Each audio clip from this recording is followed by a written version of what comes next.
সালাত আমি পার্সোনালি কেন আদায় করি না তা আমি নিজেও জানি না।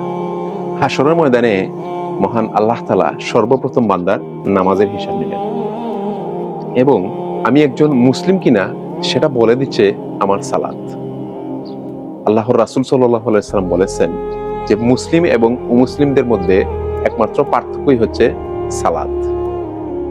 এবং আল্লাহর রাসূল সাল্লাল্লাহু আলাইহি ওয়াসাল্লাম এই দুনিয়ার জীবন ত্যাগ করার শেষ মুহূর্তে যে কথাটি গুরুত্ব সহকারে বলেছিলেন সেটা হচ্ছে সালাত, সালাত এবং সালাত। সম্মানিত ভাইরা, ইসলামে এই মহা গুরুত্বপূর্ণ ইবাদত সালাত আমি পার্সোনালি কেন আদায় করি না তা আমি নিজেও জানি না। ব্যস্ততায়, অবহেলায়, নাকি সমাজের বিশাল অংশ সালাত আদায় করতেছে না এর জন্য আদায় করি না, নাকি অন্য কোনো রিজন তা আমি নিজেও জানি না। অথচ যে বিষয়টা আদায় করার মধ্যে ডিপেন্ড করতেছে অ্যাকচুয়ালি আমি মুসলিম কিনা। এত মহা গুরুত্বপূর্ণ একটি ইবাদতকে আমরা কি করে আসলে অবহেলা করতে পারি? সমাজের অধিকাংশ মানুষ সালাত আদায় করলো না বলে আমিও কি আদায় করব না?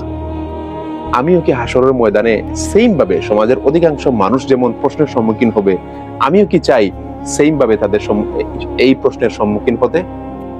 আমার জন্য আসলে উত্তর কি রেডি করা আছে?